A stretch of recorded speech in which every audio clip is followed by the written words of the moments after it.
Assalamualaikum warahmatullahi wabarakatuh. Nama saya Nur Akilah binti Roslan yang bernombor metrik 420300531. Tujuan video ini dibuat adalah untuk mengupas 10 tips menjadi ibu bapa yang hebat ataupun tips parenting. Tips yang pertama ialah ketahui minat anak. Ibu bapa perlu selidik tentang apa yang anak anda suka dan tidak suka. Jika ada aktiviti yang anak minat, galakkan mereka secara positif dan asah bakatnya. Jadi, anak akan rasa anda merupakan ibu bapa yang hebat kerana menyokong minatnya. Malah, mereka akan lebih bersemangat dan teruja untuk lebih berjaya dalam bidang yang mereka minati sehinggalah dewasa kelak. Tips yang kedua pula ialah kongsi pengetahuan dengan anak. Anak biasanya akan melihat atau menjadikan ibu bapa mereka sebagai idola.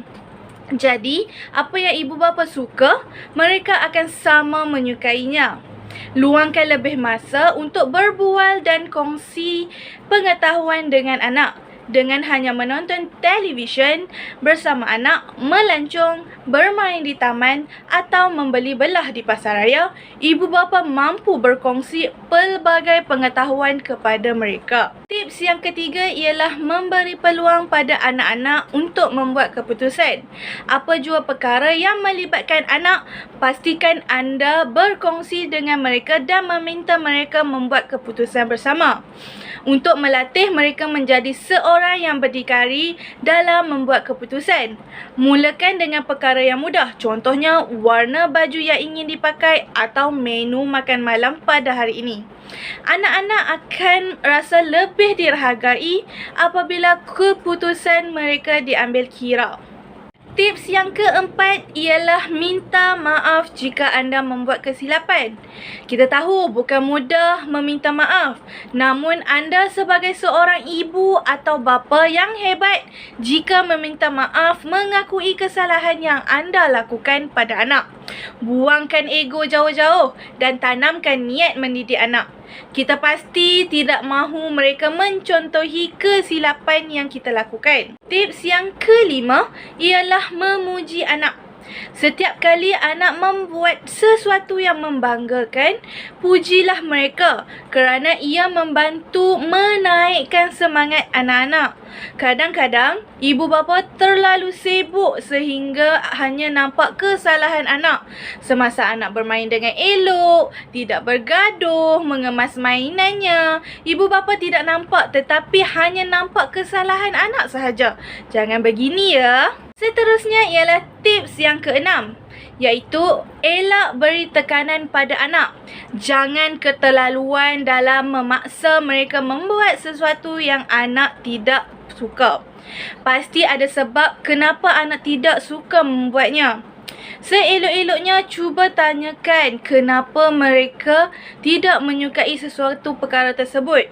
Cuba tawarkan beberapa alternatif untuknya. Tips yang ketujuh ialah ambil berat. Tips ibu bapa ini mungkin yang paling klise, tapi tidak kurang pentingnya. Setiap hari, tanya anak-anak apa yang dilakukan di sekolah ataupun ketika ketidakberadaan ibu bapa bersama mereka. Jelas anda mengambil berat akan diri anak-anak. Tentunya apabila pulang dari sekolah atau sewaktu ibu bapa tidak ada dekat dengan anak-anak, bermacam-macam cerita daripada mereka. Jadilah pendengar yang baik dan berilah respon kepada mereka. Mesti anak seronok. Tips yang ke-8 ialah makan bersama. Bukan mudah untuk berkumpul bersama-sama sewaktu makan kerana komitmen masing-masing. Namun, usahakan agar anda sekeluarga makan bersama setiap hari, tidak kira sama ada sewaktu sarapan atau waktu makan malam. Fokuskan terhadap keluarga semasa waktu makan dan tutupkan segala jenis gadget supaya anda semua dapat berbual tanpa sebarang gangguan. Tips yang ke-9 ialah jangan membandingkan anak. Elak membuat perbandingan anak-anak dengan orang lain ataupun antara sesama adik-beradik. Ini adalah perkara yang paling cepat anak kecil hati. Walaupun ibu bapa mungkin betul, tetapi anak-anak tidak suka dibandingkan dalam apa jua hal sekalipun. Jika ingin memberi contoh, carilah tokoh-tokoh terkenal yang mereka suka. Tidak perlu dibandingkan dengan anak-anak yang lain. Tips yang ke-10 ialah peluk anak setiap hari. Bak kata pepatah, love is a verb, yang bermaksud cinta adalah perbuatan. Seseorang tidak akan mengetahui kasih sayang jika kita tidak menunjukkannya. Apatah lagi seorang anak kecil yang baru setahun jagung. Maka cium dan peluklah mereka setiap hari agar ia menjadi tabiat dan sebati dalam diri anak-anak. Dengan ini, mereka akan rasa disayangi.